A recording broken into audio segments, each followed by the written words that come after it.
Assalamualaikum warahmatullahi wabarakatuh.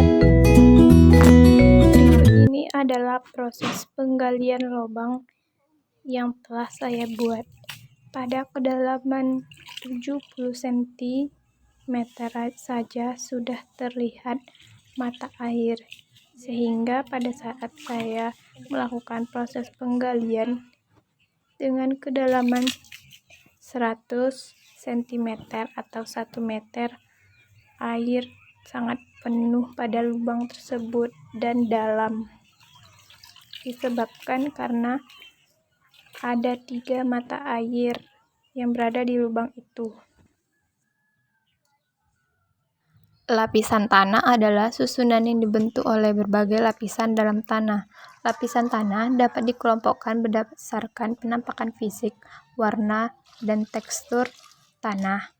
Tanah pada horizon O memiliki ketebalan hanya beberapa sentimeter karena tanah ini kaya akan humus untuk penyuburan tanah, dan ciri khas dari horizon A adalah warnanya yang gelap dan banyak sisa-sisa pelapukan.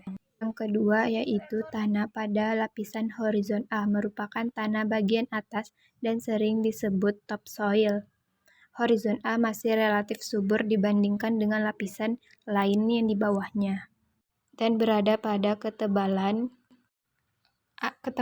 antara 20 sampai dengan 30 cm. Tanah pada horizon E adalah horizon lapisan eluvial yang memiliki warna cerah. Karakteristiknya berpasir dan berwarna terang. Biasanya berada pada ketebalan 40 sampai dengan 60 cm.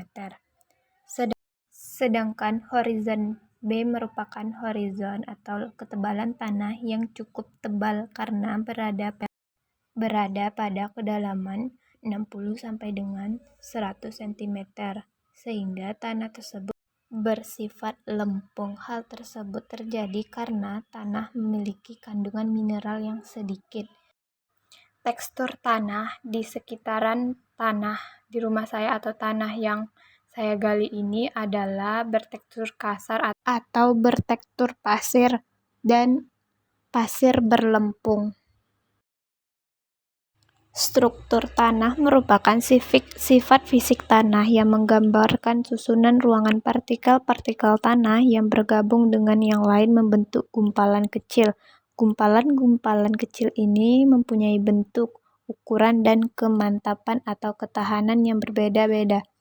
Jadi, struktur tanah yang saya gali ini adalah granular. Struktur granular atau butiran atau granular merupakan sebuah struktur yang dimana tanah berbentuk bulat dan memiliki banyak sisi berbeda. Tanah yang granular tidak terlalu kering dibandingkan dengan struktur tanah yang lainnya.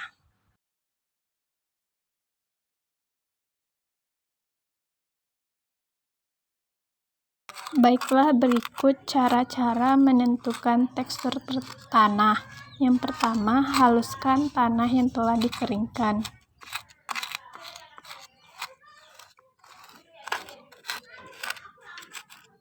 Selanjutnya, letakkan tanah yang telah dihaluskan ke dalam wadah yang telah disediain.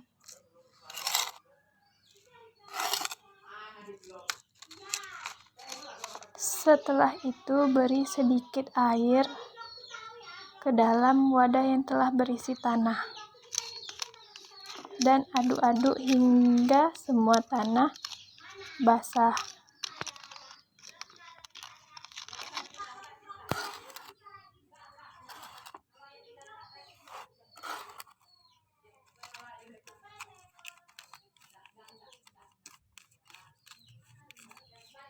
Selanjutnya, bentuk tanah yang tersebut menjadi bola-bola, dan setelah dibentuk terlihat jelas bahwa tanah tersebut tidak dapat terbentuk menjadi bola atau bulat yang utuh dikarenakan teksturnya itu berpasir dan kasar. Langkah selanjutnya, gulung tanah. Setelah digulung, ternyata tanahnya tidak dapat nyatu dan putus. Langkah terakhir, basahi tanah yang ada di tangan hingga becek dan rasakan tekstur tanah tersebut. Dan sedikit liat. Karena teksturnya kasar, dapat membentuk bulat dan gulungan, tetapi gampang hancur dan saat digulung tidak menyatu dan sedikit lengket, sehingga tekstur tanahnya tergolong pasir sedikit liat.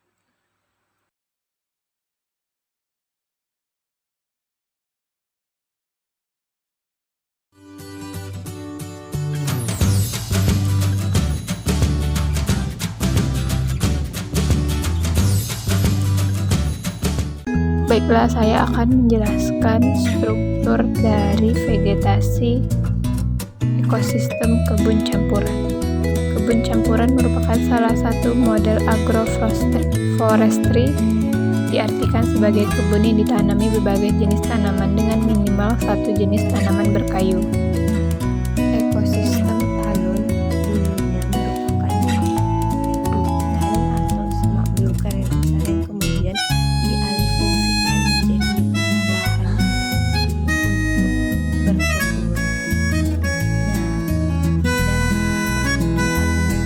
Yang ada pada video ini dapat berbagai macam tumbuhan seperti kecoa,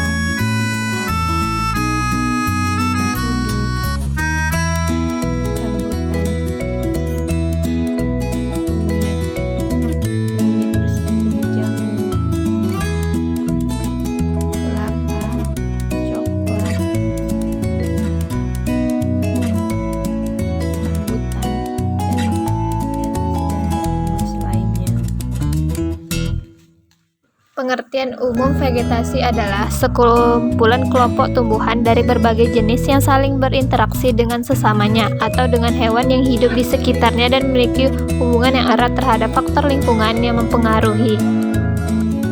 Vegetasi merupakan penutupan masa tumbuhan pada suatu daerah tertentu dengan luas yang bervariasi, dapat berupa sejumlah pohon-pohonan, semak, dan herba yang secara bersama-sama menutupi suatu wilayah yang luas. Sedangkan struktur vegetasi talun dapat diartikan sebagai susunan tanaman yang mengisi lahan baik ke arah horizontal maupun ke arah vertikal. Susunan tanaman ke arah horizontal dapat dikemukakan dalam bentuk susunan jenis tanaman atau jumlah individunya, sedangkan susunan tanaman ke arah vertikal dapat dinyatakan dalam stratifikasi tinggi, klasifikasi diameter batang, atau besarnya tajuk tanaman yang mengisi ruang lahan. Pada ekosistem talun yang saya amati ini lebih didominasi oleh tumbuhan pisang, temulawak, coklat, dan matoa. Jadi talun adalah salah satu sistem agroforestry yang khas ditanami dengan campuran tanaman tahunan atau kayu perennial dan tanaman musiman atau annual, di mana strukturnya menyerupai hutan. Secara umum ditemui di luar pemukiman dan hanya sedikit yang berada di dalam pemukiman. Jenis tanaman yang ada pada vegetasi talun banyak dimanfaatkan oleh masyarakat, seperti pisang yang dapat dimanfaatkan buahnya atau bisa dijual sehingga memiliki nilai ekonomi, dan seperti coklat juga memiliki nilai ekonomi yang tinggi. Serta matoa jika suatu saat berbuah, dia dapat dijual karena memiliki nilai jual yang tinggi dan dapat dimanfaatkan oleh masyarakat.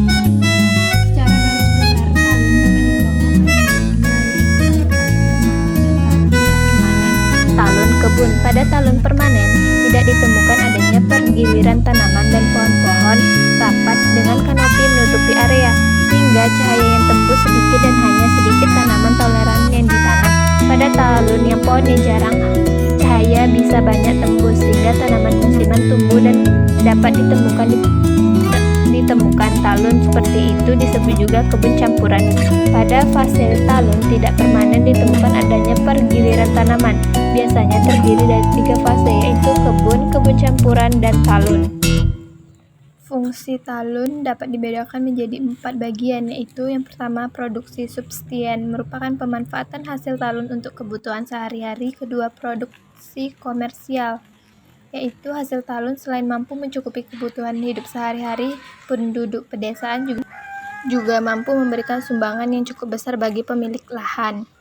Yang ketiga, sumber daya nutfah dan konservasi tanah. Keanekaragaman jenis tumbuhan yang sangat tinggi di talun menjadikan talun memiliki fungsi yang penting sebagai sumber daya nutfah. Dan yang keempat, fungsi sosial. Masyarakat dalam memasak sehari-hari biasanya menggunakan kayu bakar